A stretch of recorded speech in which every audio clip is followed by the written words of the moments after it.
Well, it's been a little while since I've been on YouTube, so I think I'll just go to my subscriptions and I'll see what kind of new stuff we got here. Alright, what do we have? Oh, great. If you read the title of this video, you're probably wondering, Grant, why are you subscribed to somebody who you hate? Well, that's an interesting question with a kind of stupid answer. Anyway, I'll explain. What I do is sometimes when I see a YouTuber who's only got a couple thousand subs, then I'll predict that maybe he's going to be big in the future, and then so I'll sub to him so that when he's got hundreds of thousands of subs, it's kind of cool. It's like an investment or something like that. Except instead of it paying off with me making money, I just am subscribed to a channel that I hate. And let me tell you, this time I absolutely fucking called it, unfortunately. Considering that Chubbs is the only one of my subscriptions who uploads even remotely frequently, sometimes out of pure desperation and as an absolute last resort, I will find myself watching some of his videos. And holy fuck, every single time I completely regret that decision. Chubbs first came into the public eye when iDubbbz TV collaborated with him on his If YouTubers Were Honest series. In this classic series, Chubbs makes boring voiceover commentary over muted footage of other YouTube content creators. I'm a 30-year-old self-centered retard. I have 4 channels, all of which are filled with 13-year-old girls who I pander to. Essentially, he just says bad things about them in the first person. Yes, it is exactly as awkward and bizarre as it sounds. Despite the obvious shortcomings of the concept, Chubbs managed to ride this novel idea to 100,000 subscribers, which is pretty impressive when you consider that at no point in any of the dozens of videos did he ever say anything remotely funny or interesting. This YouTuber is better than me. Chubbs? That isn't a joke, that's just a statement.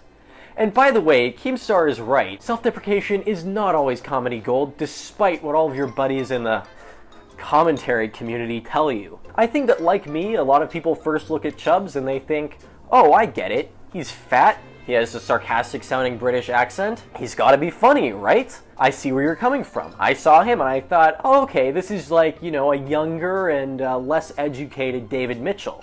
David Mitchell's very funny. However, people quickly came to realize how profoundly unfunny Chubbs is, and so he stopped getting subs. This girl said the line, "Catch me outside." This girl is now making more money than most doctors do a year because she said catch me outside. You see, Chubbs, just stating facts and opinions in a sarcastic monotone voice, that doesn't make you funny. I know there are some other commentaries who are hilarious when they do that.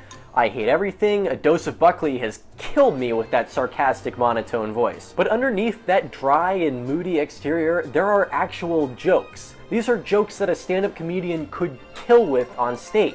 You don't have jokes because you're not funny. I remember watching Chubbs' interview with Splur TV, and in that interview he stated that he was not the class clown in high school. No shit, the class clown is actually funny. With your skill set, you're more suited to being the class, fat, depressing idiot.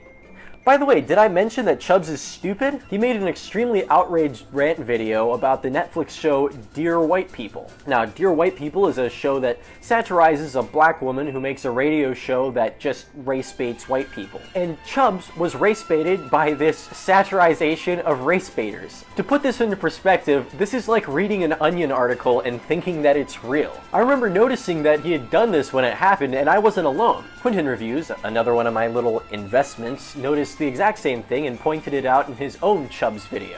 Like I said, Chubbs was dead in the water for more than a little while, but his buddies in the commentary community were able to jumpstart his channel when they made the mother of all fucking clickbait. What video am I talking about? Well, I'm talking about why I left Buzzfeed. And this was the birth of the new Chubbs. This Chubbs watches popular content and makes boring monotone commentary over it.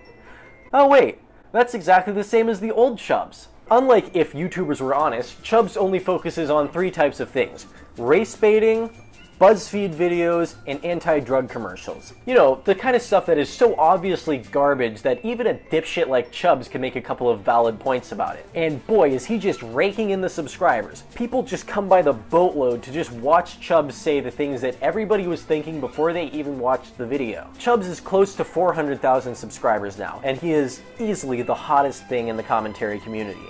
Which is only a little bit sad until you realize that he's overtaking Colossal is Crazy in subs.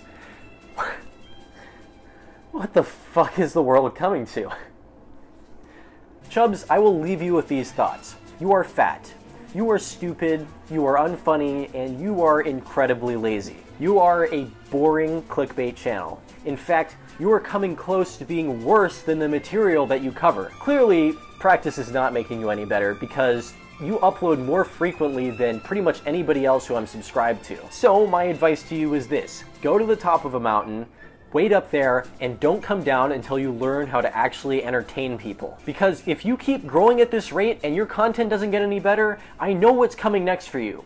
What's coming is death by Content Cop.